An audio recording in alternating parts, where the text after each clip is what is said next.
Hello everyone, welcome back. We've got the fourth in the series now of the old penny hunts. We've done Elizabeth II, done George VI. The other week we did George V. This week we get to do Edward VII. So as you can see, I haven't got a great deal. What we'll do is do what we've done before. Let's go through them year by year, just stacking them all up, and we'll review each little pile for each year, see which is the best, so we can pop it into our little collection book for the channel. Now, what we do have to look out for is one variant. Now, Edward was only around between 1902 and 1910, so we've got 9 coins to find, or 9 years, I should say. But there's actually 10 coins. 1902, I'll put a picky up on the screen. There were 2 variants. You had the high tide and the low tide. And as you can see from these pictures, the high tide is standard, and that is just about on Britannia's shin, bottom of her leg. The low tide is below that again. Now there's only, we don't know how many, but overall for 1902, there was about just shy, literally a few short of 27 million issued, and that included the varieties. So we don't know for sure what numbers are out there for the low tide. That is the one to keep an eye out for. To give you an idea, the high tide, see if we can find one with a, there we go, one with a high tide. This is a 1910. That on a 1902, that coin would be 30p, 50p, depending on condition. If it was a 1902 low tide, so the water would be a bit further down, then as far as I'm aware, you could be looking at a few quid.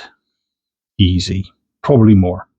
Now, the one that I've got in my own personal collection of low tide, I got from a bundle just like this. I bought a big bag of mixed coins, mixed pennies, and I was lucky enough to come across it. So I've never actually had to dip my hand in my wallet and pay for one, luckily. But if you do see one, have a quick look around, price it up. If it's worth it, go for it, because they don't pop up that often. eBay, they do, but they're often dodgy condition. So that's a little bit of a quick tip for you. Now, as usual with these penny hunts, I'm going to be breaking out the high-tech hardware, the return of the cardboard. So this one's a bit easier to fit onto screen, as it says, the light edition. There's only 9 years. I've even highlighted to myself to remind me 1902 is the one to look out for.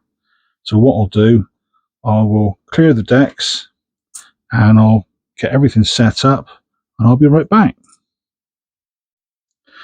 Right, now we've got everything in the right place. Let's just get some more light on the subject. That might help. So literally, I'll just go through now. I'll pick out each one.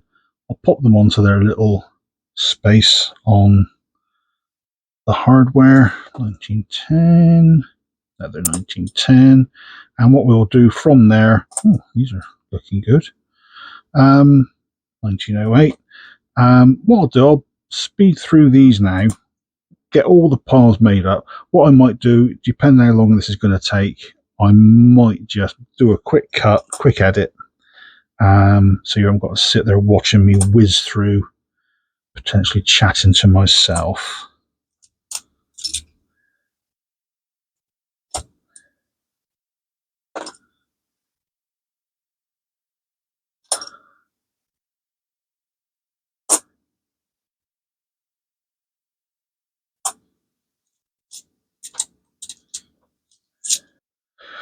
Well, that took a bit longer than I thought it was going to, considering these, not exactly a lot of coins there. Right, so I've got every single year covered, which is absolutely brilliant. We've only got the one for 1904, so that's going to be a no-brainer when it comes to picking it, whether it's got a gouge in it, a hole in it, or whether it's pristine. It's going to be going in the book. So what I'll do now is I'll quickly go through each year, and I'll have a quick look. I'll check the 1902s for, there you go, that's a high tide. I'll check the coins themselves for the anomalies, or no, the oddities for the 1902s. I'll check the quality of each of these as well.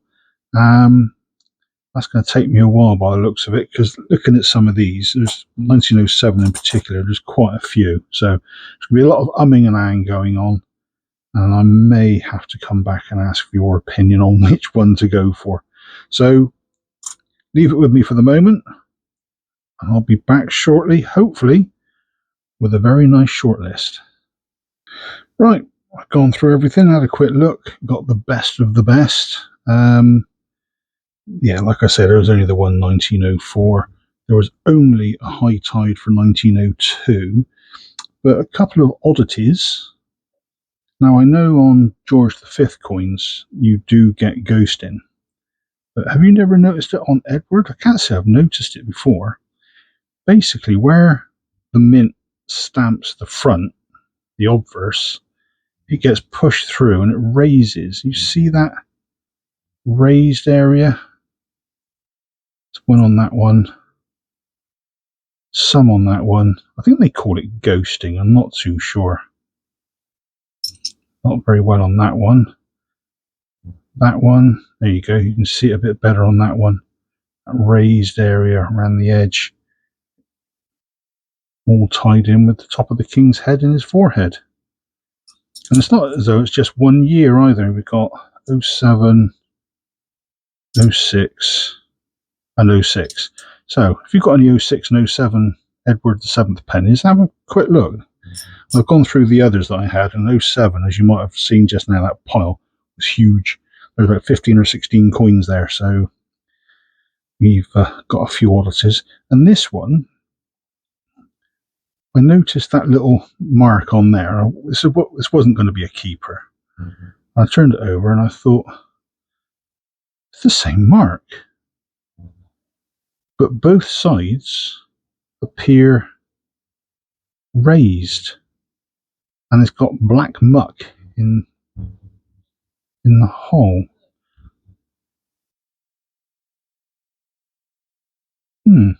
Strange.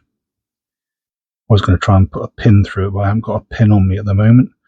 Probably comes in handy for a pendant, but it'll then be lopsided. Never mind. So yeah, this 1902. Get that off, whatever that was. Yeah, we got the high tide just on the bottom of her shin there. Any lower, it would have been the low tide variant. So what I'll do now is I'll pop these into the book, give you guys a quick glance at the book, see where we stand. They can go alongside the others that we've done in the last few weeks. But to give you an idea of numbers, 1902, as I said earlier, was just shy of 27 million. 1903 was 21 million, 1904 was 12, 1905 was 17. The figures are on the screen. You can see those for yourself. They were up and down over the years. I don't know why. I mean, usually their first year, maybe two, they flood the market and then they ease off, but these seem to be up and down like a donkey on a beach. The normal stats for these coins is standard. It's 9.4 grams and it's 30.8 mil across, and they're made of bronze, so it's a nice little mix. And they were all minted in the Royal Mint in London before it moved over to South Wales. Now, the obverse itself is by George William de Sole, and the reverse, the classic Britannia, is Leonard Charles Wyon. And Wyon is the son, I believe, of a previous Wyon who designed coins as well. So there's a bit of a family thing going on there. So what I'll do, I'll take a quick break, put these 9 new coins into the book, and we can go from there.